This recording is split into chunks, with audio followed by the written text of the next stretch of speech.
Much for having us here. Oh, got it. This is exciting to be here and presenting, especially because Emma and I only started this a year ago. So we're really thankful and excited to be here. So welcome to our presentation on small scale restoration in urban landscapes specifically.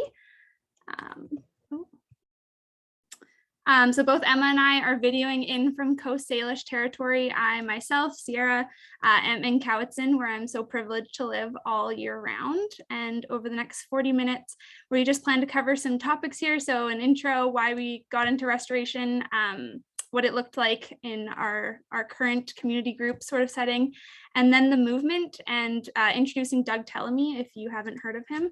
We'll introduce him, and then our own backyards and how we can introduce some small scale restoration just in small spaces.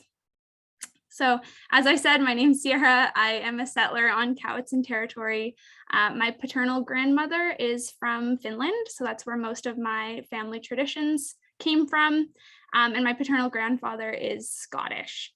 My mother's side, she's adopted, and we actually are just learning her lineages. So we had no idea about her birth family or anything, and just through like modern DNA testing have actually found her entire family, which has been an exciting and very interesting process, quite exciting.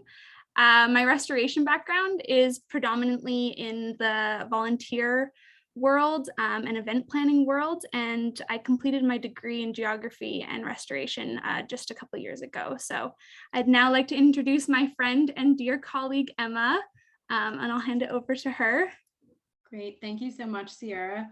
My name's Emma. I'm a settler of Scottish and Irish descent, living on the traditional territory of the Lekwungen-speaking peoples of the Songhees Nation. I gained much of my experience working and volunteering in the nonprofit community as well, much like Sierra. And as far as my academic accomplishments, I have a diploma in visual creative arts and design and a dual diploma in ecosystem management and a degree in environmental science from Royal Roads University.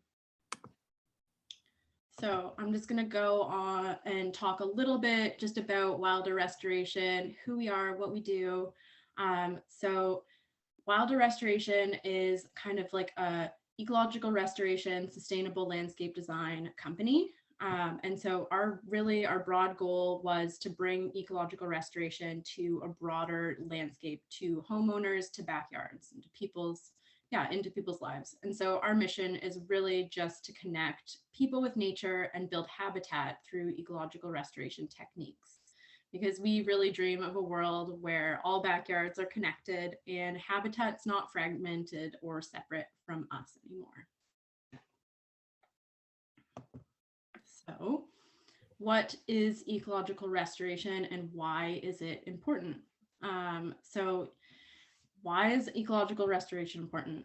It creates habitat, it builds biodiversity, it helps us combat climate change, and it's just so beneficial in so many ways listed here among many other that are not listed. So ecological restoration is the practice of rebuilding the natural capacity of the land by looking at the specific climatic elements that a space has and choosing a course of action to best suit the space in its current state. So ecological restoration can look different depending on the intended use of the area, the level of degradation, and the desired outcome of the project. And as we continue to develop and change the lands to suit our human needs, it's really important and really needed to ensure we are creating new wild spaces that allow for other species to live and thrive among us. And as we've learned, really no space is too small. So up until now, ecological restoration work has been largely up to the general public with lots of community-led projects, lots of volunteer hours, hundreds of volunteer hours going into the job with little to no funding in some cases, and especially in terms of long-term monitoring funding, because as we know, restoration projects, there is the long goal. We don't usually see our outcome until like years down the road. So that funding for these volunteer-run projects often runs out, and then there is no like long-term monitoring. Another avenue that you'll find restoration is in large scale projects, so large environmental companies or institutions doing research, and that's often restoring areas after development, so logging, mining, large anthropogenic activities that have taken place on quite large scopes and scales. So Emma and I actually met through two different organizations that provide volunteer restoration events in the Cowichan Valley.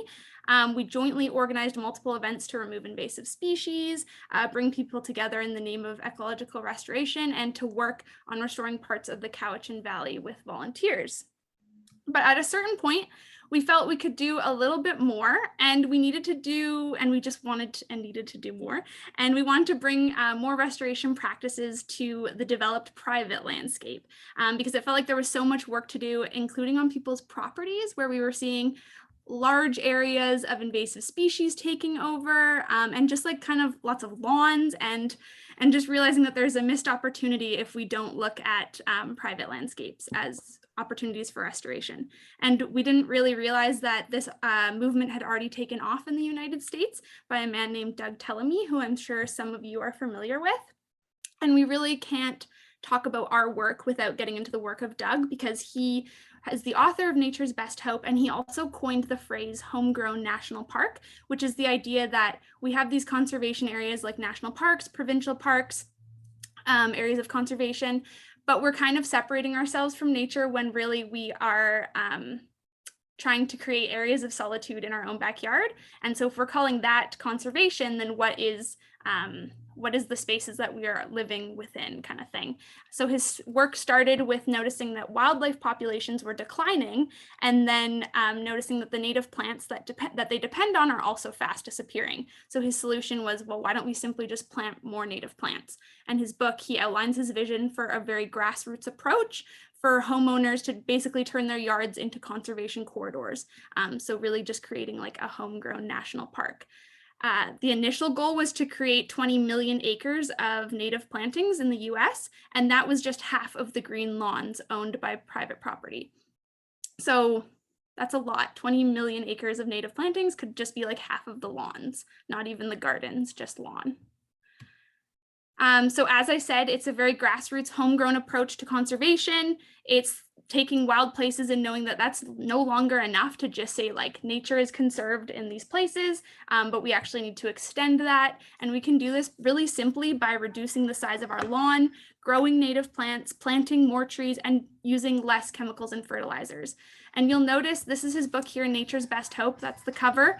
And you'll notice in that bird's mouth is a caterpillar. So one of his main overarching themes in that book is that caterpillars are actually kind of the cornerstone of many of these ecosystem collapses, because caterpillars are like a mother's breast milk is to a baby, a caterpillar is to a baby bird. So they're like a perfect little sausage of protein and fat, and they are so important to baby bird longevity that when you plant for moth and butterfly larvae, you are actually creating like a huge ripple effect up the ecosystem.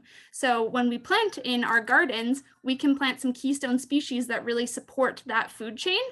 Some of those are willows, oaks.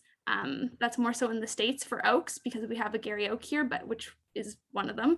But definitely willow species, and there's a ton of wildflower species as well as shrubs that you can include that support that ecosystem ricochet.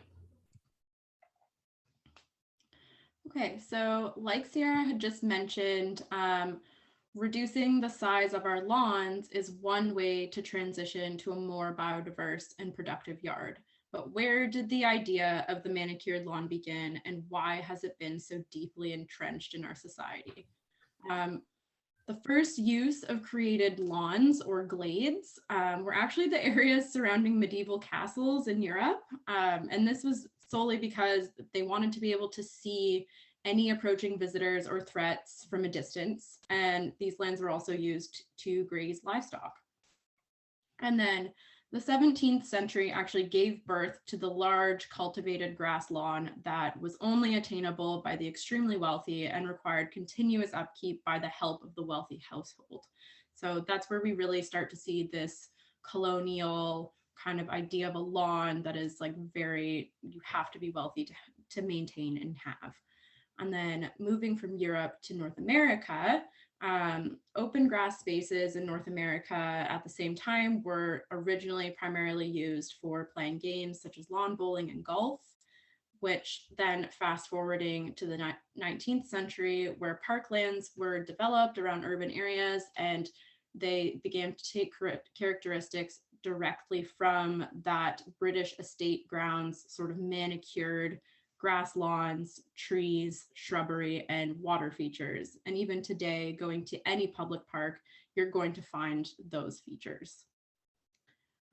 So the father of landscape architecture in the United States, Frederick Law Olmsted, actually designed Central Park and as well as many other urban parks in the United States. But he also did kind of create this,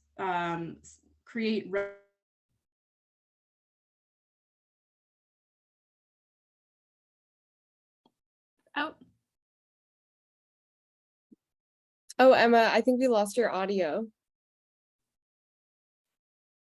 Oh, I think she's frozen. Uh-oh. developments became like Oh, Emma, you froze there for a little bit. Maybe just start at the time of the mechanical lawnmower. Okay, sorry. All right.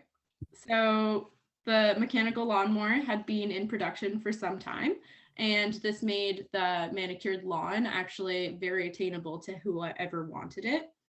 And as industrialization continued and housing developments became 6,000 unit subdivisions, the societal norms around curb appeal became increasingly concerned with lawn maintenance, and the manicured turf lawn became an icon of a successful life and wealth once again. And so why are lawns maybe not a good thing? Really, turf lawns are kind of biodiversity deserts, meaning they don't really substantially support any species other than our human needs. And so especially when there are no garden features in your yard. The traditional lawn requires a significant amount of effort to maintain year after year through mowing, watering, reseeding, controlling weeds. And often part of the care and maintenance of these lawns actually requires the use of harmful chemical fertilizers, pesticides, and herbicides.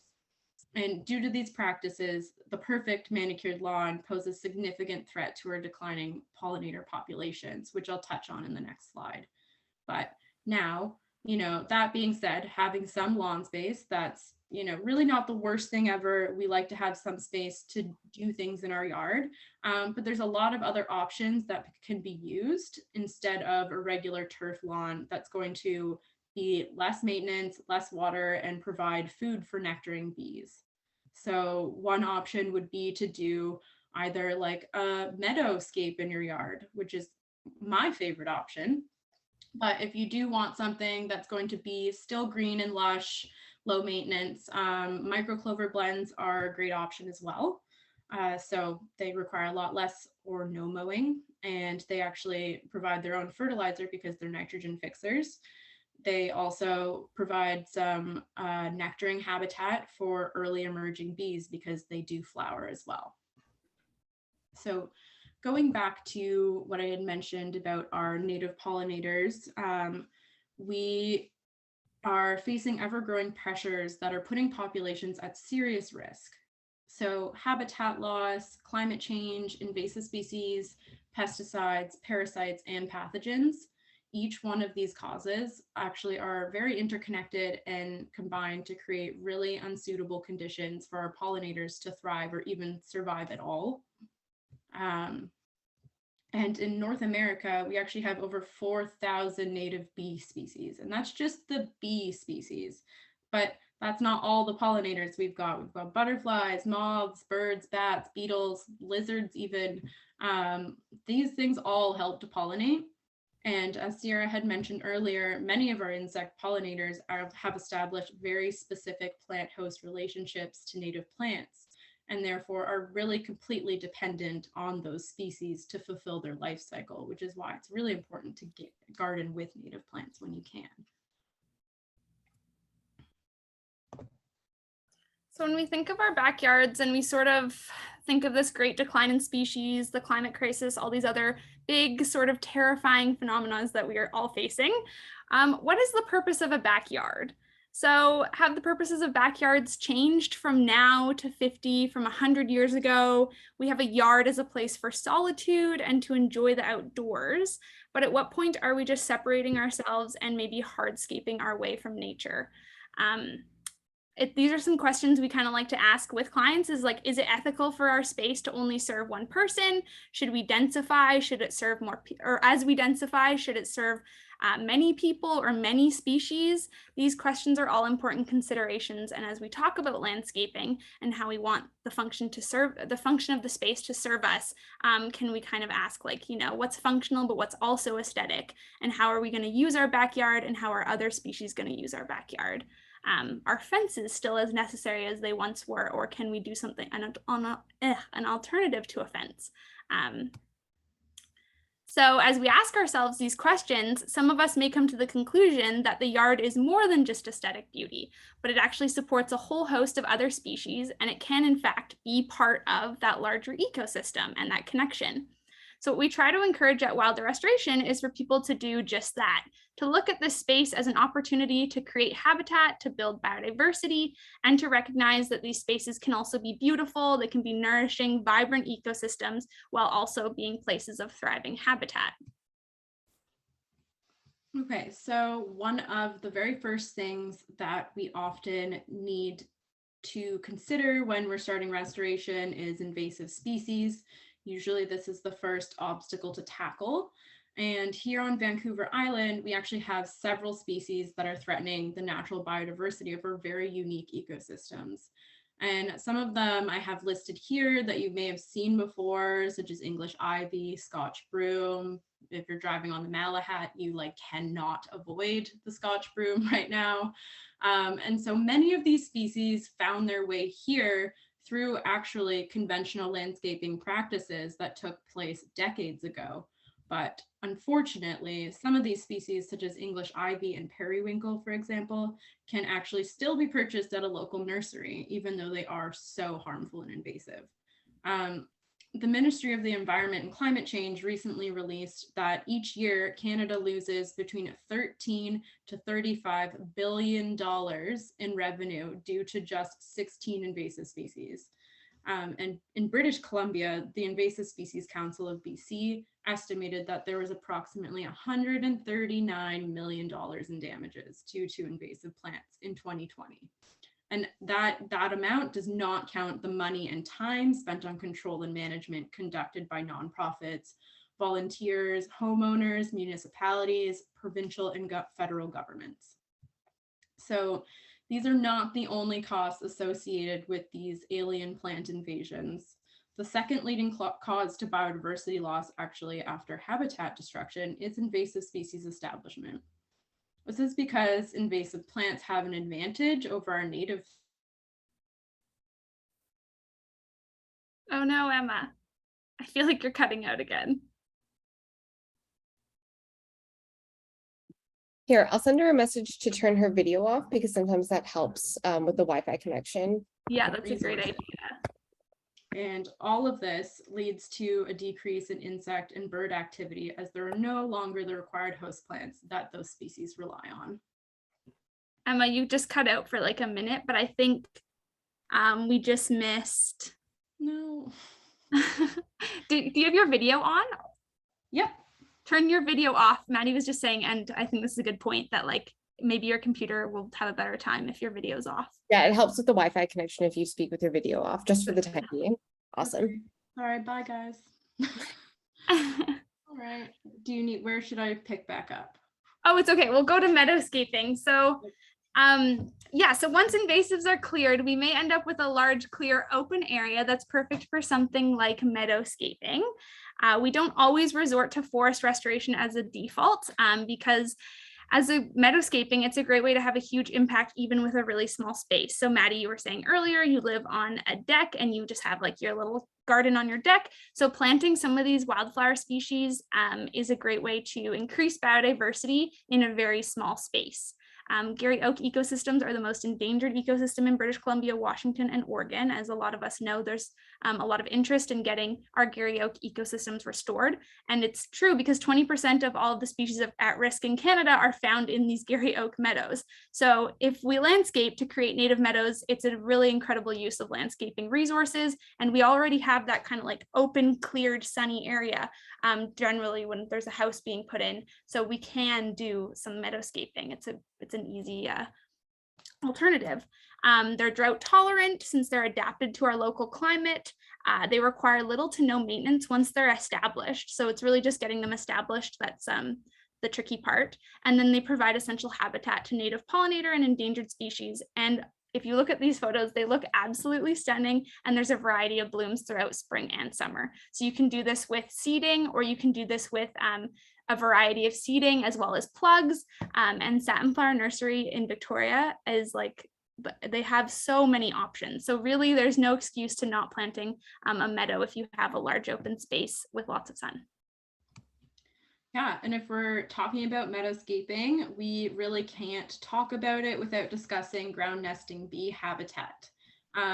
Pictured here is sand verbena and an artificially constructed piles of sand. And so these are really amazing ways to contribute to pollinator habitat, as 70% of our native bee species are actually ground nesters. So if you look at these piles very closely, you will notice many different species moving in and out of the little holes that have been dug out in the sand. This also works through features like leaving the long stems of plants that have like a pith or like a soft core to them or are hollow. Some species of bee will use these hollow pithy stems to nest and overwinter. And so it's a really easy way to be creating some nesting habitat for bees almost like effortlessly on your part. And so we actually, a fun thing you can do too is we know someone that used old invasive blackberry canes, and they just cut the stem into sections and they mounted it on their fence so that there was two open ends, and the nesting bees were able to burrow into either end and make complete use of those invasive blackberry canes, which is great. Yeah, it was cool. We actually sat there and watched them, and there was like many different bee species using these like single blackberry canes that were just like posted up on her fence using like little metal fasteners. It was a very quick, easy way of making habitat with an invasive species.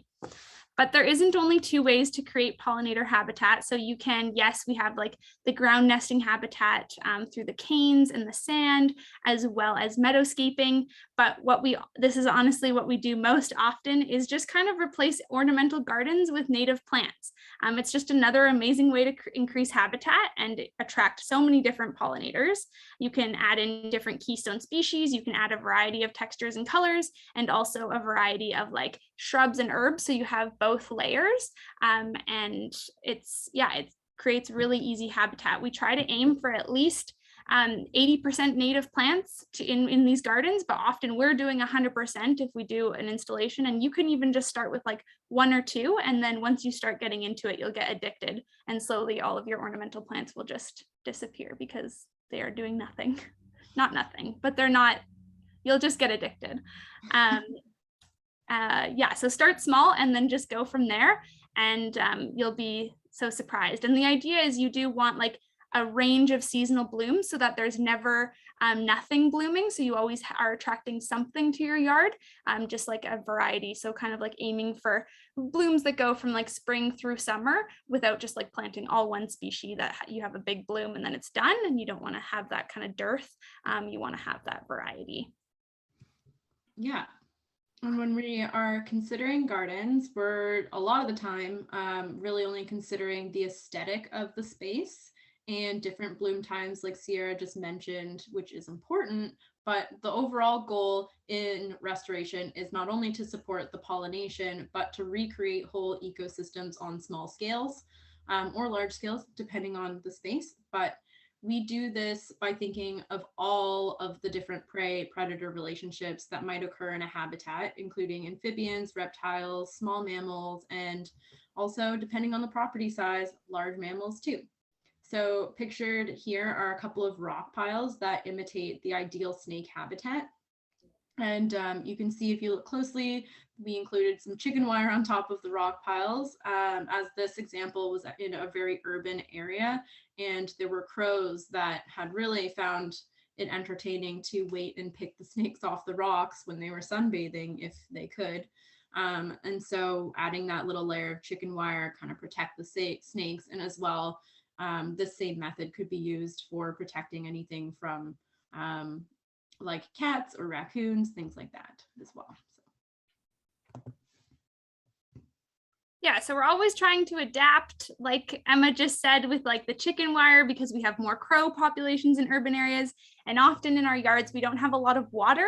So physical natural structures like rock piles are easy to find in the yard, but we can also add synthetic features like bowls of water to imitate small ponds. So in the images here, we have like a lot of rocks in the pond or in the bowls to create little pockets of very small amounts of water.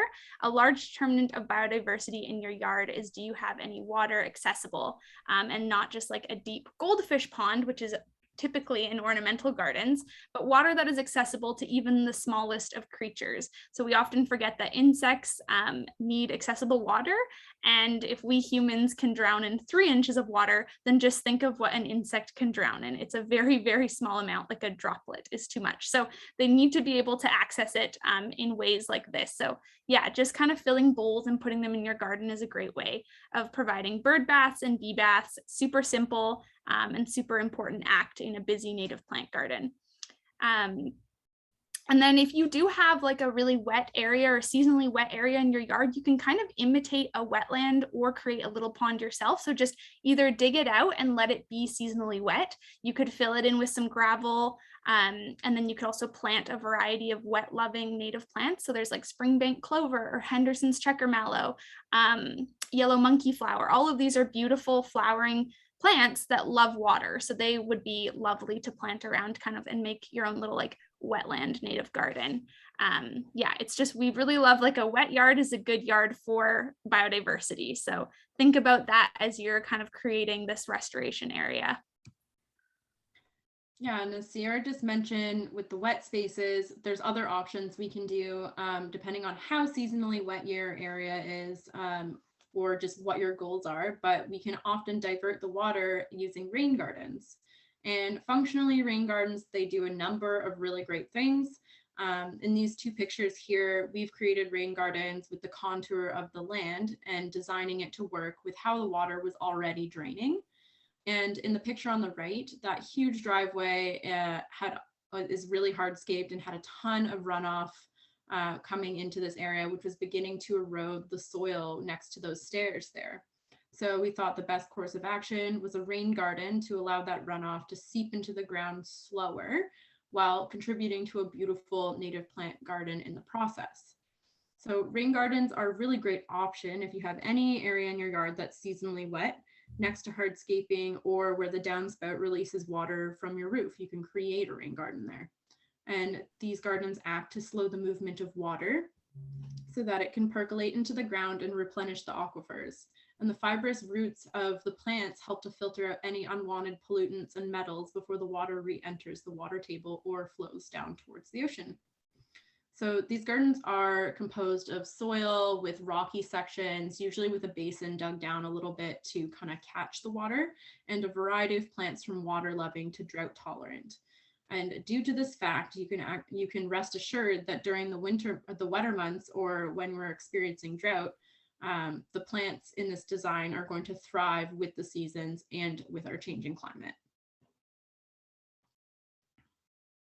So pictured here is an example of a natural fence. In North America, we love fences. We love them for privacy, for windbreak, to help keep predators out of our garden.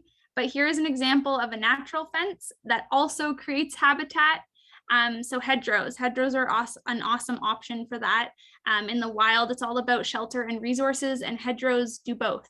So we could plant a native shrub hedgerow and it'll encourage birds, small mammals, pollinators, as many of our native shrubs are also important host plants as well. So that host species relationship is super important, and some pollinators will only use like one of these plants for rearing habitat. So if you have only one of them, then you're already creating a new habitat for a new species to come in. So here on Vancouver Island, we're very lucky to have many fruit-bearing shrub species as well. So you're feeding the birds, but not only, you can also enjoy the fruits too.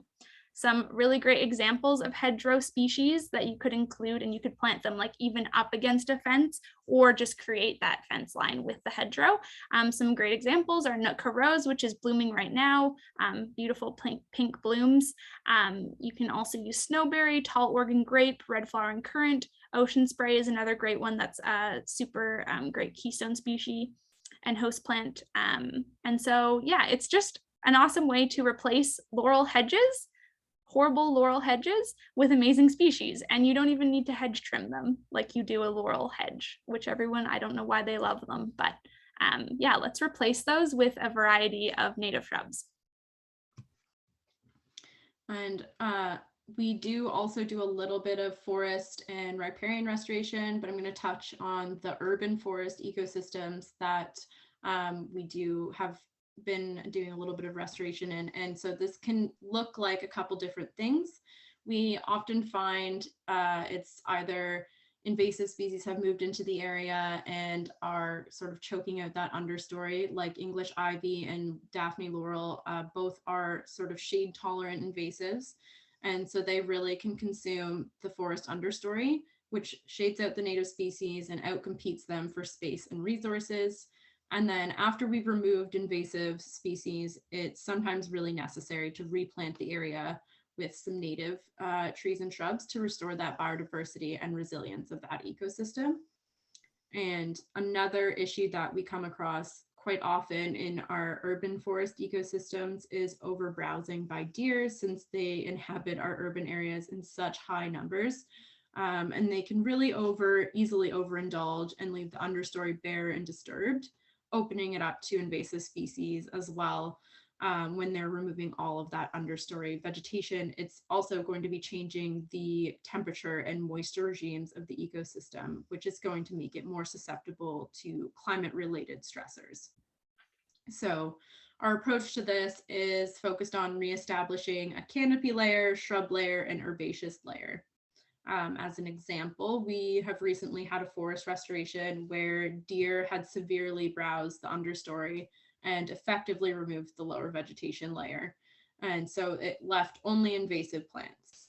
And to tackle this, we planted a couple of trees to add to the existing canopy, but then we did a heavy shrub layer and to add a mid layer, and then herbaceous species layer to create some ground cover. And the strategy here is just to keep this area fenced off from the deer for a while, a year or two, and to really allow things some time to bounce back for the plants to reestablish. And then we're going to be moving around and doing more pockets within this area because it's a pretty large area. So we just wanted to give you some restorative garden practices, and a lot of these are like becoming pretty trendy, and like leave the leaves and no mow May, and like those things that you kind of have already like learned about and know. But there's a few other things that we can add to this, like wood piles and woody debris. Obviously, we're going into fire season, so people are a bit hesitant to just leave a big pile of wood sitting in their yard. But if you can dig it down or flatten it down a bit and then just leave it for a season, you will find that ground nesting birds will build their nests in those piles of woody debris, and it will break down to create a nice rich soil. So if you can kind of like find alternative ways to do that, either digging like a little ditch down and then putting your woody debris in there and leaving it for a few seasons, that's a great way of doing it. As we mentioned before, leaving those long stems, any sort of like dead flowers in your garden, instead of cleaning them out for aesthetic, maybe leave them till late in the season, because you will find nesting pollinators in there and digging out that pith, that soft center. Obviously the 10°C rule, don't start digging in the garden until you're above that consistent 10°C rule, just so that you aren't digging up anything that's potentially hibernating. Obviously, plant native plants, they're drought tolerant. You don't have to add fertilizers or pesticides, so it's super easy. And we also love wildlife trees. So instead of cutting down a dead snag to the ground, cut it into a snag at certain heights. You can get very creative with what birds you're attracting to your garden, depending on how you design the wildlife tree. So actually, there's quite an art to it. And then fungi gardens, which are also super cool. We've been doing a number of fungi gardens lately. So introducing oyster mushrooms and such to people's gardens so that they can start harvesting mushrooms. So when we go back to restoration in our backyard and we go back to these questions that we asked earlier, and we ask ourselves, should yards only serve us or do they have multiple purposes? We can understand that, yes, it is so easy and it's key to make them more than just for anthropogenic uses. And we learned that there are some small changes that can help us do that. So it's really not too much. So one thing to just like leave you with is that it's so easy to create these small pockets of habitat. That saying messy yard is a biodiverse yard is true. Don't be hesitant to have a messy yard. It really is the way to create habitat. And if you don't have property, which like most of us my age don't, we can encourage our loved ones to maybe pick a habitat feature and create it. Maybe it can become a fun family project. And this is kind of a fun game to play with kids, especially, is choose a species that may have been extirpated from your yard, and then welcome it back by increasing, adding a keystone species that you know it needs, or looking up a habitat feature that might welcome it back. And then even just like journaling and tracking and seeing like, oh, we saw it last spring, like at this time, and then maybe coming back to it next year. And kids like really love following that. So it's just a unique way to make sure that, you know, we start to think about the species that are utilizing our yard.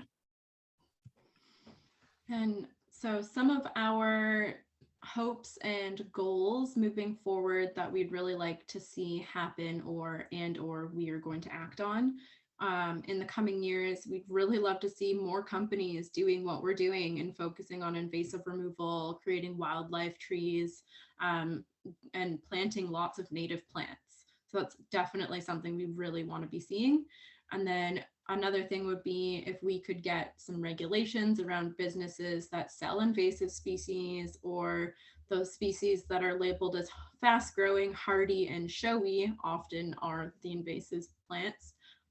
So getting some regulations around that, or some education around that would be amazing. And then one of our goals, our pledges, is that we pledge to work towards making native plant gardening a lot more accessible so people can access nature and places of ecosystem diversity in a more equitable way. And really, we're just hoping to change our world one yard at a time, and it's so easy. So we just really want to invite everybody to do it with us. Yeah, so thank you guys for listening to our presentation, and we really appreciate your interest in rewilding. Do you guys have any questions? Yeah, we'll open up the floor to some questions. You can unmute yourself or just type them in chat and I can read them out. Or if anyone's too shy, you can always DM us later and we can forward them. Yeah. I do have some questions myself. Pretty basic questions, but I think it would be useful for people to understand where to start, because I'm sure everybody has different properties and different ways that different stages that their backyards might be in. So what would be a really good plant to start with, being on Vancouver Island and knowing the kind of ecosystems and microclimates that we have here? Or maybe what's some of your favorite plants to work with to start off a yard? Ooh, okay, great question. I think first you have to attack the invasive species, because almost every yard we go to has invasive species. So first, just get rid of those, do your best. And then second, you can look at the tree canopy and kind of tell like what ecosystem you're in. So if you have like a really high cedar canopy, you're probably going to be doing like more woodland plants, likely. you'll have a more acidic soil. So you can typically look at that. If you have Gary oaks and cottonwoods above you, you can kind of think, oh, maybe I'm going to do more of a meadowscape. But honestly, if you're in the southern Vancouver Island area, I would also really push for you to go to Satin Flower Nursery and go talk to everyone there too, because there's such a variety of plants that you could put in, and you want to just like aim for like one or two that really speak to you and try to find those locations, good locations for just those plants. And you can say like, okay, I have like a bit of a wetlandy water area, so I just want to put in a new native plant right there. And then you can go and see everything laid out and be like, okay, I'm just going to add springbank clover to this area. So, oh, Colleen, that's so great. So yeah, so I would just really recommend, like, at Satin Flower, they have little signs that say like the exact ecosystem and biogeoclimatic zone that it should be in. And so you can really get a sense of like, okay, in my yard, I have a really rocky outcrop that's quite dry. It's going to be dry all summer. And it's going to be highly exposed to the sun. And I want to do some wildflowers up there. So you'll really get a sense of like, okay, it's like dry mesic, and it's full sun. So there's so many species that could go in there. We have a ton of favorites. I don't know, Emma. Emma could literally list all the plants. How do you choose? Literally, how do you choose? Yeah. I would say, like, if you're unsure and you just want to get started with something really good, maybe doing a little bit of research on just our keystone species. So, willows, oaks, stinging nettle is a great one, as well as like ocean spray is a really great one. Those ones support a huge amount of insect biomass in general. Like a lot of things use those as host plants. So those are great starts as well. If you're just like, this is too much, it's overwhelming, there's so many, those are simple ones to start with for sure. Yeah. And then you could also pick like one shrub, one wildflower, and then like one ground cover, just so that you're sort of covering a diverse level of species too. So yeah, if you have like a dry, bright area, do one bright shrub, one bright sunny wildflower, and then one ground cover, like a coastal or like a coastal strawberry or something that can withstand a bit of sun. Awesome. Thank you guys. That's great advice. I'll read out Anita's question, then we'll go to Madeline. Anita's asking, what's the best way to start creating a meadow of native grass? My current meadow is just whatever weeds grow. Well, normally your first step is going to be removing all of that non-native stuff, which you can do in a variety of ways. Actually, you can get a sod cutter if you really want to, rent one, and just cut it all up, roll it up, and take it away and reseed or plant plugs. That's like a quick, easy way to do it. There's the long-term sort of approach where you do like a solarization of your area. So you're just going to cover that and kill that grass. Oh no, Emma. You just got to turn off your video. No.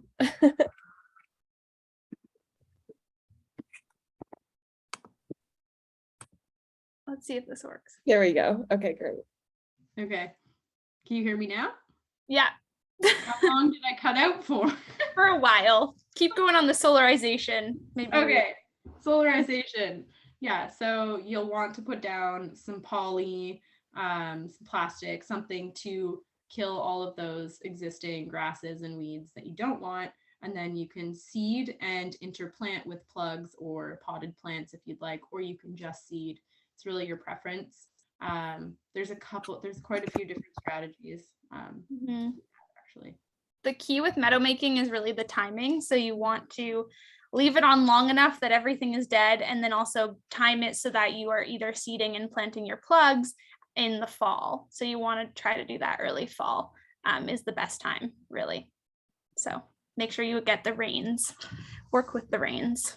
But it's a long process. So if you're doing meadow making, just know that like it's not going to be instant payoff, but in a couple years you'll have that payoff, and you'll get very familiar with identifying the cotyledons, because as they come up, you're going to be doing some weeding of little things that are coming up and trying not to weed out your native seeds. And they all look very similar.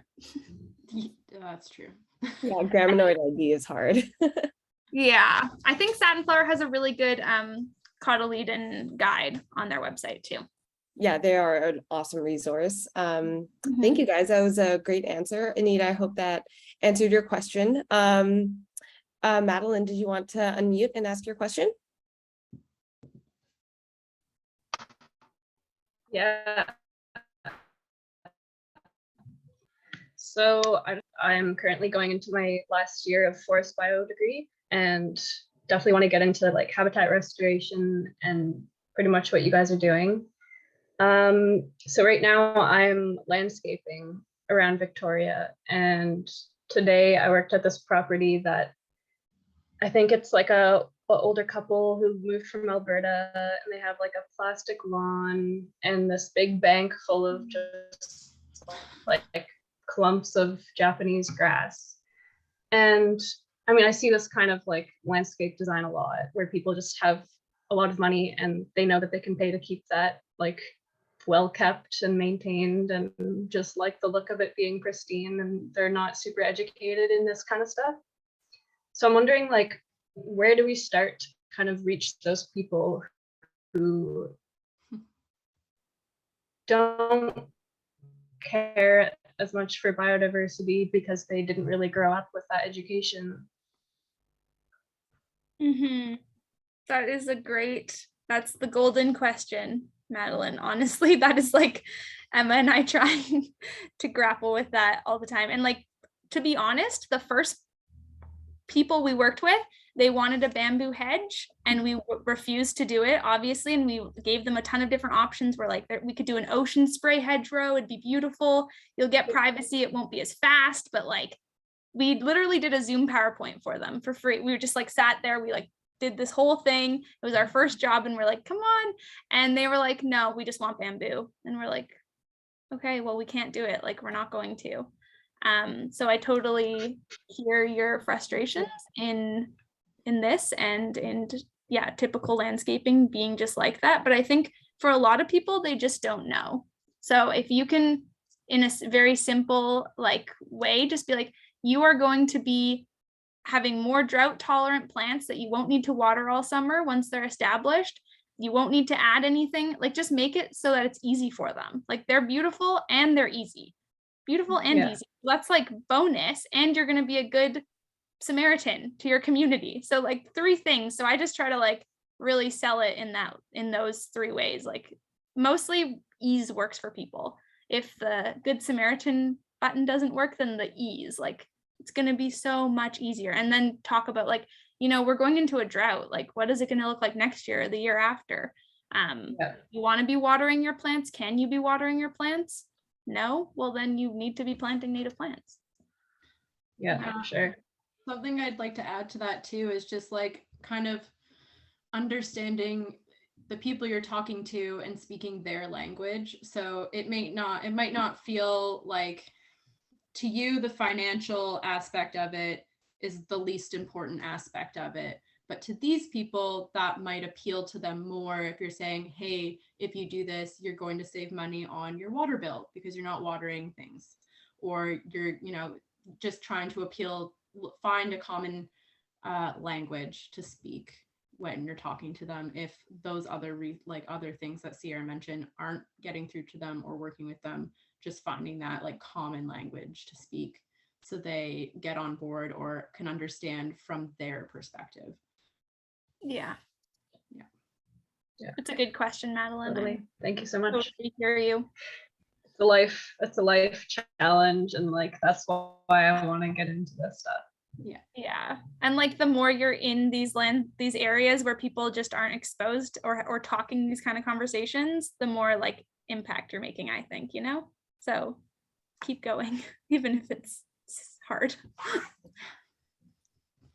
Awesome. Thank you, Madeline, for your question. Colleen, did you want to ask your question? Thank you. I have both an observation and a question. My observation first is, Madeline, don't lose hope, because, you know, 15 years ago, a green lawn was de rigueur. And now we frown at neighbors who want to have a green lawn, or a lawn at all for that matter. So it might seem nothing's happening, but it will. And the more persuasive you are in pushing, the faster it'll happen. So hold on to your hope. My question is about wood piles and brush piles. I have a habit of just piling up twigs, branches of different sizes in my little natural woody area. And I wonder, is anybody going to be attracted to live there? Should I leave them? Because they haven't broken down yet. They're under Douglas firs, so they're somewhat protected from the rain. Or should I break them down, maybe June, July, when the little things might have flown away? That's a good question. I would say leave them for multiple seasons if you're not worried about fire hazard. I would just consider leaving them, because I feel like I've noticed many different ground nesters creating little nests in there. And honestly, I would never have found the bird's nests if my dog hadn't. So, like that's how like hidden they are and camouflaged they are. So I bet that things are using that as shelter more than you think they are. And it just takes a lot of sitting there and watching and observing, or being another kind of mammal, to find them. So that's my take. But if you're feeling worried about fire hazards, you could spread it out a little bit, or and it probably won't break down for many years, but I would imagine things are using the shelter. Yeah. Okay, thank you. Awesome. Thank you, Colleen. I just have one more question for you guys. What kind of are you guys putting on any volunteer events, or do you go to any volunteer events in Victoria? We definitely try to go to them. With our busy schedule, it's not always possible, but we have goals in the future to be able to hold our own volunteer events and provide more education and outreach to people when we have a little bit more capacity, because we are still pretty young company. So we're just really learning the ropes and trying not to stretch ourselves too thin just yet. But we definitely are trying to do volunteer things. Yeah, we also are taking part. We're co-hosting Pollinator Month this month, but it's up in Cowichan.